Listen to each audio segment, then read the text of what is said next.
পৃথিবীর সর্বকালের সর্বশ্রেষ্ঠ ত্রাস অ্যাডলফ হিটলার ৬০ লক্ষ ইয়াহুদিকে হত্যা করার পরেও মৃত্যুর পূর্বে ইয়াহুদিদের দোষী করে একটি গোপন চিঠি লিখে গিয়েছিলেন। কি ছিল সেই চিঠিতে? কেন তিনি মৃত্যু নিশ্চিত জেনেও তার বান্ধবীকে মৃত্যুর ২৪ ঘন্টা পূর্বে বিয়ে করেছিলেন? কেন তার স্ত্রী তার সাথে বিষ খেয়ে আত্মহত্যা করে? অ্যাডলফ হিটলার ও ইয়াহুদি নিধন নিয়ে অজানা আরও তথ্য জানতে ভিডিওটি শেষ পর্যন্ত দেখুন। অস্ট্রিয়ার বেভিরিয়ার মাঝামাঝি ব্রানাউ নগরীতে ১৮৮৯ সালের ২০ এপ্রিল হিটলার এক দরিদ্র পরিবারে জন্মগ্রহণ করেন। হিটলার ছিলেন তার বাবার তৃতীয় স্ত্রীর তৃতীয় সন্তান। ছোটবেলা থেকেই হিটলার ছিলেন একঘেয়ে, জেদি এবং রকচটা। সামান্য ব্যাপারেই তিনি রেগে উঠতেন এবং অকারণে শিক্ষকদের সঙ্গে তর্ক করতেন, এমনকি আক্রমণ করতেন। পড়াশোনার চেয়ে তিনি ছবি আঁকতে পছন্দ করতেন বেশি। প্রথম জীবনে স্কুলে ভর্তি হলেও অর্থের অভাবে শেষ পর্যন্ত তার পড়াশোনা করা হয়নি। মা মারা গেলে সংসারের সব বন্ধন ছিন্ন করে হিটলার চলে যান ভিয়েনায়। সেখানে তিনি প্রথমে দিনমজুরের কাজ শুরু করেন এবং কর্মজীবনের প্রথম থেকে তিনি বুঝতে পারেন এ পৃথিবীতে ইয়াহুদিরা শান্তিতে কোনো ধর্মের মানুষকে কাজও করতে দিবে না, বসবাসও করতে দিবে না। তখন থেকে তার অন্তরে ইয়াহুদিদের প্রতি বিদ্বেষ তৈরি হয়। ভিয়েনায় থাকাকালীন তার মনের মধ্যে প্রথমে জেগে ওঠে প্রবল ইয়াহুদি বিদ্বেষ। ১৯১২ সালে তিনি ভিয়েনা ছেড়ে চলে আসেন মিউনিখে।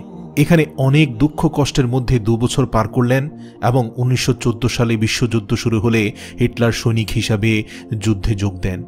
এরপর আস্তে আস্তে তার রাজনৈতিক ক্যারিয়ার শুরু হতে থাকে। ১৯৩৪ সালে তৃণমূল থেকে উঠে আসা চৌকস হিটলার এক পর্যায়ে নিজেকে জার্মান রাষ্ট্রের সর্বোচ্চ নেতা ফুয়েরার হিসেবে ঘোষণা করেন এবং অল্প দিনের মধ্যেই নিজেকে দেশের অবিসংবাদিত নেতা হিসেবে প্রতিষ্ঠিত করেন। ১৯৩৫ সালে তিনি এক নতুন আইন চালু করেন। আইনের মাধ্যমে তিনি দেশের নাগরিকদের ২টি ভাগে বিভক্ত করলেন, কারণ তিনি শুরু থেকে চেয়েছিলেন তার দেশে একজন ইয়াহুদিকেও তিনি থাকতে দিবেন না। তাই কৌশল করে এ আইনে ইয়াহুদিরা জার্মানিতে বসবাসের অধিকার পেলেও নাগরিকত্ব হারিয়ে ফেলে। হিটলার তার সমস্ত ক্ষমতার নিয়োগ করলেন সামরিক শক্তি বৃদ্ধিতে। বিশ্বজয়ের স্বপ্নে মত্ত হয়ে ১৯৩৯ সালে ১ সেপ্টেম্বর জার্মান বাহিনী তার পার্শ্ববর্তী দেশ পোল্যান্ডকে আক্রমণ করে এবং সেই দিন থেকে শুরু হয়ে যায় দ্বিতীয় বিশ্বযুদ্ধ।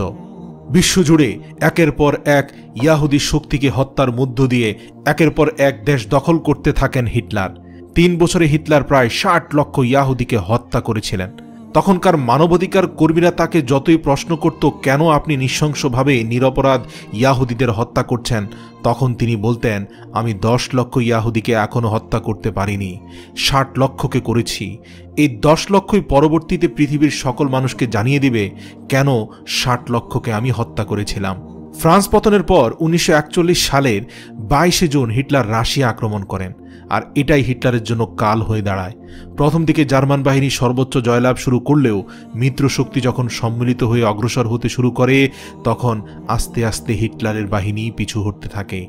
২৯ এপ্রিল হিটলারের সর্বশেষ ভরসা স্টেইন এর সৈন্যবাহিনী ধ্বংস হয়ে যায়, যারা ছিল সবচেয়ে চৌকস বাহিনী। হিটলার তখন বুঝতে পারেন তার স্বপ্ন চিরদিনের মতোই শেষ। বার্লিনের শেষ প্রান্তে রুশ বাহিনীর কামানের শব্দ শোনা যাচ্ছে। এই পরিস্থিতিতে হিটলার তার সঙ্গিনী ইভাকে বার্লিন ছেড়ে চলে যাওয়ার প্রস্তাব দেন, কিন্তু ইভা তা গ্রহণ করেননি।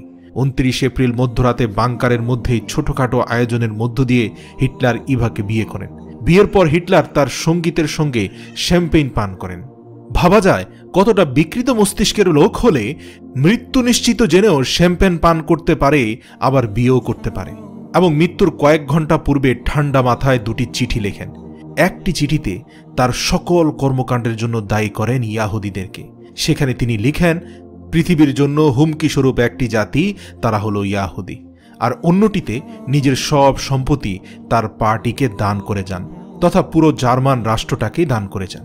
৩০ এপ্রিল ১৯৪৫ সাল বার্লিনের চারদিক অবরোধ করে ফেলেছে লাল ফৌজ। হিটলার বুঝতে পারেন যে কোনো মুহূর্তে তিনি লাল ফৌজ বাহিনীর হাতে বন্দী হতে পারেন।